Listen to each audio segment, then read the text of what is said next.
नमस्कार, मैं रवीश कुमार। अरविंद केजरीवाल चुनाव प्रचार करने आ रहे हैं। जेल का जवाब देने आज बाहर आ जाएंगे। दिल्ली और पंजाब के चुनावी रण में केजरीवाल के भाषणों का इंतजार शुरू हो चुका है। जिस तरह से विपक्ष ने केजरीवाल की अंतरिम जमानत का स्वागत किया है, उससे साफ है कि वे जब तक बाहर रहेंगे नरेंद्र मोदी सरकार पर जमकर हमला करेंगे। अगर इस गिरफ्तारी का मकसद केजरीवाल को चुनाव से दूर रखना था, तो इसी आधार पर उन्हें अंतरिम जमानत भी मिली है। केजरीवाल को 1 जून तक के लिए जमानत मिली है, 2 जून को सरेंडर करना होगा। अंतरिम जमानत के दौरान केजरीवाल मुख्यमंत्री कार्यालय नहीं जा सकते, दिल्ली सचिवालय नहीं जाएंगे। अगर उपराज्यपाल की मंजूरी के लिए जरूरी है कि वे सरकारी फाइल पर दस्तखत करें, तभी ऐसा कर सकते हैं, नहीं तो केजरीवाल सरकारी फाइल पर साइन नहीं करेंगे, अपने केस पर बात भी नहीं करेंगे। इन शर्तों के साथ केजरीवाल को आज सुप्रीम कोर्ट ने अंतरिम जमानत दे दी।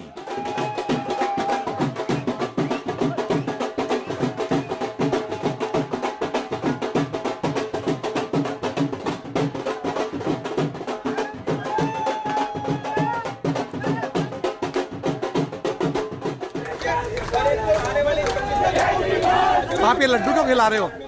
क्यों खिला रहे हो लड्डू? खुशी में खिला रहे हैं। केजरीवाल के पोस्टर को ही उनका कार्यकर्ता लड्डू खिला रहा है, इस खुशी में कि अब वे जेल की दीवारों से बाहर आएंगे। बार बार जमानत रद्द होने से पार्टी को यकीन नहीं था कि आज जमानत मिल जाएगी और आज ही बाहर आएंगे। आम आदमी पार्टी ने अपने सारे कार्यक्रम रद्द कर दिए हैं। तिहाड़ के बाहर कार्यकर्ताओं ने पहुंचना शुरू कर दिया है। पार्टी ऑफिस पहुंचकर भाषण की भी तैयारी हो रही है। जैन साथियों, सत्य परेशान हो सकता है, पराजित नहीं। आज माननीय सर्वोच्च न्यायालय का ऐतिहासिक फैसला आया।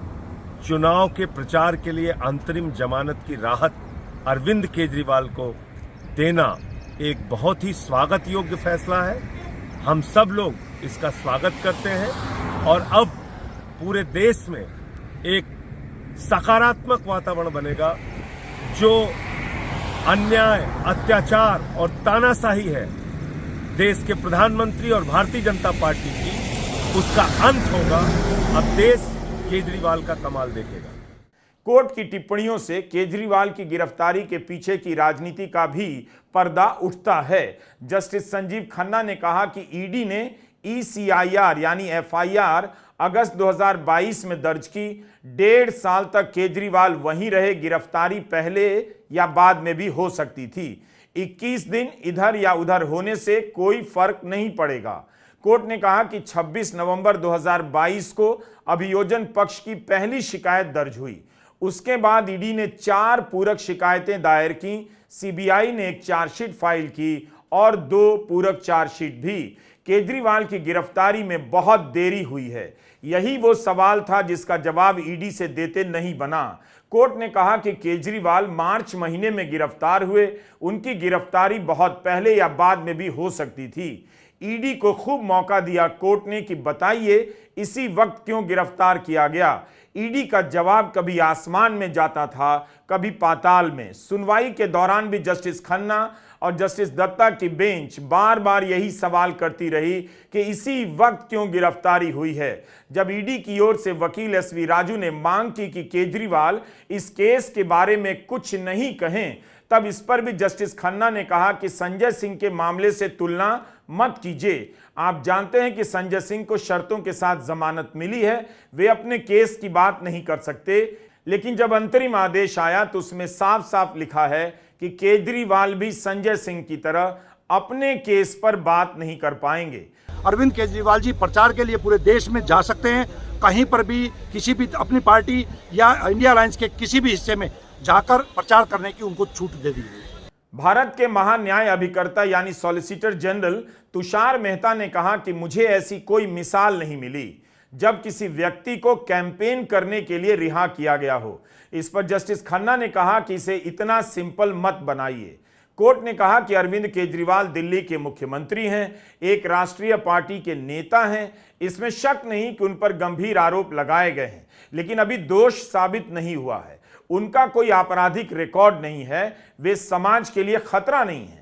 इस केस में जांच अगस्त 2022 से पेंडिंग है, लंबित है। यही नहीं, उनकी गिरफ्तारी वैध है या नहीं, इस पर सुनवाई चल रही है और इसी पर अंतिम फैसला नहीं आया है।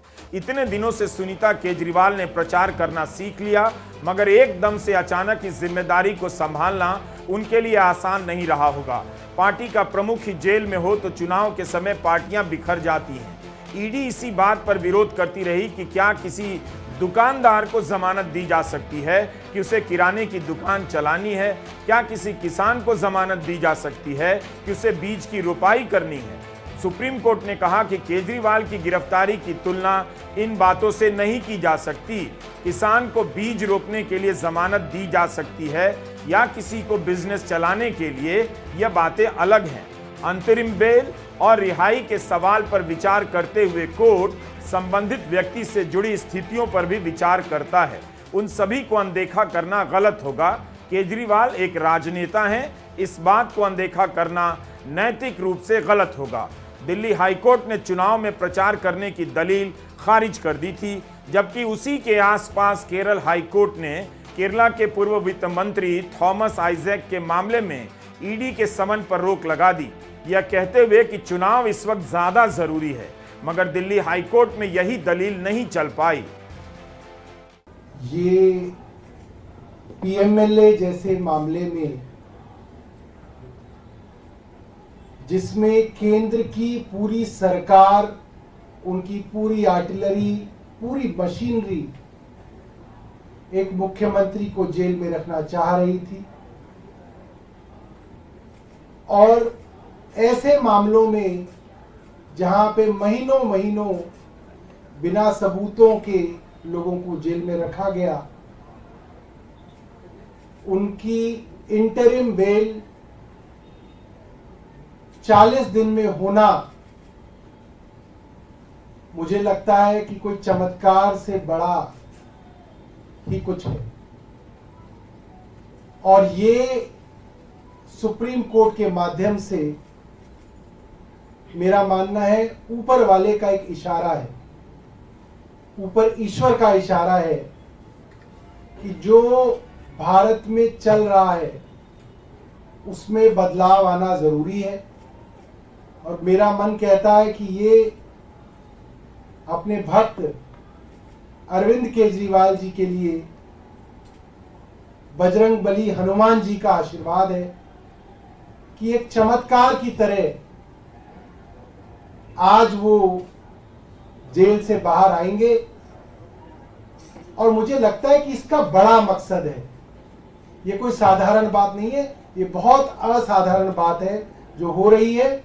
और एक बड़े मकसद के लिए अरविंद केजरीवाल जी जेल से बाहर आ रहे हैं, और आपको कुछ दिनों के अंदर दिखेगा कि देश के अंदर अब बड़े बदलाव इनकी रिहाई के साथ दिखने लगेंगे। ईडी ने 9 मई की सुनवाई में पुरजोर तरीके से केजरीवाल की बेल का विरोध किया। कहा कि चुनाव के लिए प्रचार करना मौलिक अधिकार नहीं है, कानूनी अधिकार नहीं है और संवैधानिक अधिकार भी नहीं है। ईडी ने यह भी कहा कि राजनेता सामान्य नागरिक से ऊंचा दर्जा होने का दावा नहीं कर सकता, वो अलग व्यवहार का हकदार है ही नहीं। ईडी ने कहा कि हमारी जानकारी में किसी भी राजनेता को प्रचार करने के लिए जमानत नहीं दी गई, वो भी ऐसे में जबकि वो चुनाव भी नहीं लड़ रहे। उम्मीदवार को भी अपनी कैंपेनिंग के लिए अंतरिम बेल नहीं मिलती है। पिछले 5 वर्षों में 123 चुनाव हुए, और अगर कैंपेन करने के लिए अंतरिम बेल दी जाने लगेगी तब किसी भी राजनेता को गिरफ्तार कर न्यायिक हिरासत में नहीं रखा जा सकता, क्योंकि साल भर चुनाव चल रहे होते हैं। ईडी ने केजरीवाल को जेल में रखने के लिए तर्कों का अजब अजब आविष्कार किया, वो भी एक अलग से उस पर बात होनी चाहिए। ये भी प्रावधान है कानून में कि अगर किसी को सजा हो जाए और कोर्ट कहे कि साहब इस सजा को हम स्टे कर देते हैं, तो वो प्रचार में हिस्सा ले सकता है ना। तो जिसको सजा हो जाए उसको कोर्ट स्टे करके हक दे सकता है कि आप जाकर प्रचार कीजिए, चुनाव है तो प्रचार कीजिए। वो भी हक दे सकता है कि आप अपना नॉमिनेशन फॉर्म भी फाइल कीजिए। आप चुनाव भी लड़ सकते हो। अब इनसे पूछिए कि हार्दिक पटेल कैसे चुनाव लड़े थे। हार्दिक पटेल जी की कन्विक्शन थी,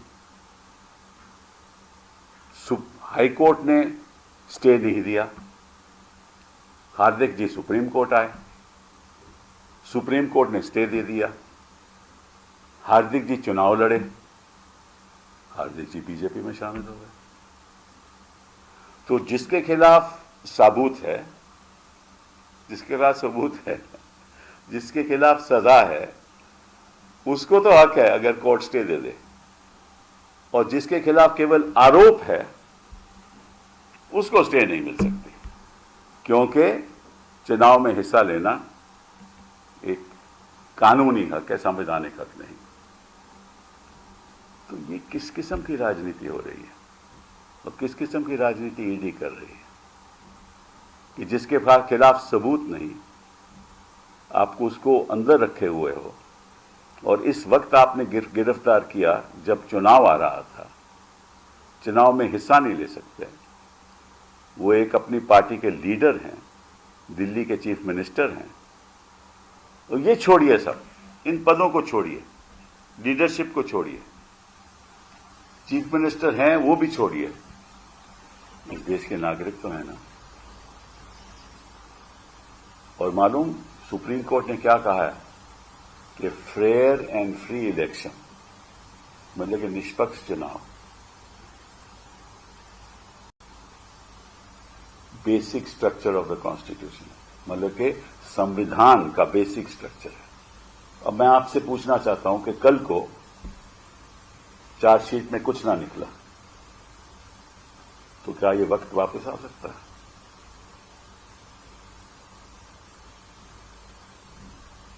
नहीं आ सकता ना। मतलब कि आपने एक राजनीतिक दल के साथ इतना अन्याय किया, एक सरकार के साथ इतना अन्याय किया कि उसके चीफ मिनिस्टर को आपने तिहाड़ में रखा, कोई सबूत नहीं आज तक, कोई मनी ट्रेल नहीं। अति विशिष्ट परिस्थितियों के चलते अंतरिम बेल दी गई है जो रेगुलर बेल से अलग होती है। क्या यह बहस का मुद्दा नहीं? कोर्ट ने कहा कि लोकसभा का चुनाव है वो इस साल का सबसे बड़ा आयोजन है। 65-70 करोड़ वोटर अपना वोट देंगे और 5 साल के लिए सरकार चुनेंगे। इसका जो महत्व है उस कारण से इस तर्क को खारिज करते हैं कि अंतरिम बेल या रिहाई किसी नेता को आम आदमी से बड़ा बना देती है। ईडी की पूरी दलील इस तरह से खारिज हो जाती है। इसी दलील पर अभिषेक मनु सिंघवी अड़े रहे कि केजरीवाल को चुनाव प्रचार में शामिल होने से रोकने के लिए गिरफ्तार किया गया। इससे समतल जमीन नष्ट हो जाती है। एक पार्टी के नेता को जेल में डाल देने से बराबरी नहीं आ सकती। संजय सिंह भी जेल से रिहा होते ही पार्टी ऑफिस पहुंचे और उनके उस भाषण से पार्टी के कार्यकर्ताओं में जान आ गई। आज केजरीवाल भी जेल से निकलकर पार्टी दफ्तर पहुंच सकते हैं और भाषण देंगे। केजरीवाल के पास दिन बहुत कम है, लेकिन 50 दिनों की जेल ने उनके भीतर कहने के लिए बहुत कुछ भर दिया होगा। ये और बात है कि इस समय तक लोकसभा के 3 चरणों का मतदान हो चुका है और चौथे चरण के प्रचार के लिए 1 ही दिन बचा है। केजरीवाल को चुनाव प्रचार के लिए 21 दिन ही मिलेंगे। 30 अप्रैल को जब सुप्रीम कोर्ट में जस्टिस संजीव खन्ना और जस्टिस दीपांकर दत्ता की बेंच के सामने इस मामले की सुनवाई शुरू हुई, तब से ही बेंच की तरफ से कहा जा रहा है कि अंतरिम जमानत पर विचार किया जा सकता है। 9 मई को भी कोर्ट ने कहा कि हम 10 मई को अंतरिम जमानत के आदेश जारी कर सकते हैं। आज आदेश जारी हो गया। फैसला आते ही कोर्ट परिसर में लगाए गए इन कैमरों के सामने हलचल शुरू हो गई। खबर आज के लिए बहुत बड़ी हो गई क्योंकि कोर्ट ने केजरीवाल को आज ही रिहा करने का निर्देश दिया है। केजरीवाल 50 दिनों से जेल में बंद हैं। 50 दिनों के प्रयास के बाद 21 दिनों के लिए अंतरिम जमानत पर बाहर आ रहे हैं। ईडी की विशेष अदालत और दिल्ली हाई कोर्ट में चुनाव के दौरान गिरफ्तार किए जाने की दलील नहीं टिकी, उनकी जमानत रद्द हो गई, लेकिन सुप्रीम कोर्ट ने अंतरिम जमानत दे दी। अभिषेक मनु सिंघवी की यह बड़ी कामयाबी है। पीएमएलए जैसे मामले में बड़े बड़े वकीलों के लिए भी जमानत दिला पाना मुश्किल होता है, लेकिन लगता है कि अभिषेक मनु सिंघवी ने अपनी वकालत से पीएमएलए के डरावने प्रावधानों का काट निकाल लिया है। सिंघवी ने जमानत की अर्जी नहीं दी बल्कि गिरफ्तारी की वैधता को चुनौती दी। आज के अंतरिम आदेश के बाद सिंघवी का एक ट्वीट आया जिसके बारे में आपको जानना चाहिए।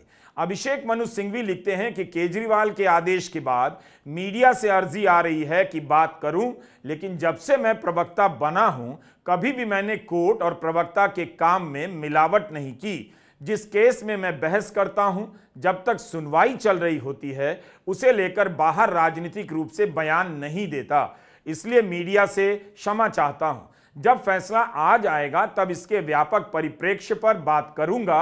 यह हमारे लोकतंत्र की बहुत बड़ी खूबी है कि जिसे भारत सरकार और उसकी मशीनरी ने मोस्ट वांटेड बना दिया हो, वह 6 हफ्ते में बाहर आ जाता है।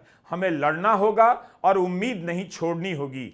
इस केस में विवेक जैन का सहयोग अभूतपूर्व रहा है। ममता बनर्जी ने ट्वीट कर बधाई दी और लिखा कि मुझे यह देखकर बहुत खुशी हुई कि अरविंद केजरीवाल को अंतरिम बेल मिली है। यह मौजूदा चुनाव के संदर्भ में मददगार साबित होगा।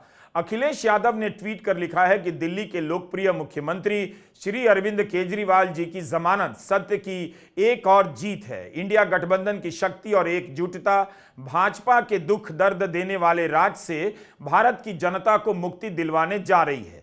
एकजुट होकर मतदान का संकल्प लें। कांग्रेस के कन्हैया कुमार ने ट्वीट किया है कि वे इस फैसले का स्वागत करते हैं और कहा है कि नागरिकों के संवैधानिक अधिकारों की रक्षा के लिए यह बड़ा फैसला है। इंडिया समूह का न्याय युद्ध जारी है। असली जीत 4 जून को इस संविधान विरोधी सरकार को उखाड़ कर होगी। शिवसेना उद्धव की प्रियंका चतुर्वेदी ने ट्वीट किया है कि यह केजरीवाल के लिए बड़ी जीत है। विपक्ष को चुप कराने की उनकी कोशिशें उन्हीं पर बैकफायर कर रही हैं। हम चुप नहीं होंगे, झुकेंगे नहीं, चाहे जो आ जाए हार नहीं मानेंगे। भारत देख रहा है, इंडिया जीत रहा है। कांग्रेस प्रवक्ता पवन खेड़ा ने भी बयान जारी किया है। माननीय सर्वोच्च न्यायालय द्वारा जो राहत आज श्री अरविंद केजरीवाल को मिली, हम उसका स्वागत करते हैं और उम्मीद करते हैं कि 4 जून के पश्चात प्रधानमंत्री मोदी, जो कि तब तक भूतपूर्व प्रधानमंत्री हो जाएंगे, उन्हें समय मिलेगा कि वो साबरमती आश्रम में बैठकर और थोड़ी आत्मचिंतन करें किस तरह की राजनीति वो करते हैं। हम साथ में यह भी उम्मीद करते हैं कि झारखंड के पूर्व मुख्यमंत्री श्री हेमंत सोरेन को भी शीघ्र अतिशीघ्र न्याय मिले। 2 जून को अरविंद केजरीवाल सरेंडर कर देंगे। 1 जून को पंजाब में और 25 मई को दिल्ली में मतदान होना है। केजरीवाल को दिल्ली और पंजाब में चुनाव प्रचार करने का मौका मिलेगा। गुजरात की 2 सीटों भरूच और भावनगर पर आम आदमी पार्टी चुनाव लड़ रही थी, लेकिन वहां मतदान पूरा हो चुका है। गुजरात में जहां आम आदमी पार्टी ने अपना वोट प्रतिशत बढ़ाया था, वहां इस बार केजरीवाल को प्रचार करने का मौका नहीं मिला। इन 21 दिनों में केजरीवाल अपनी भरपाई कैसे करेंगे, जेल से आने के बाद उनके पहले ही भाषण से पता चल जाएगा। नमस्कार, मैं रवीश कुमार।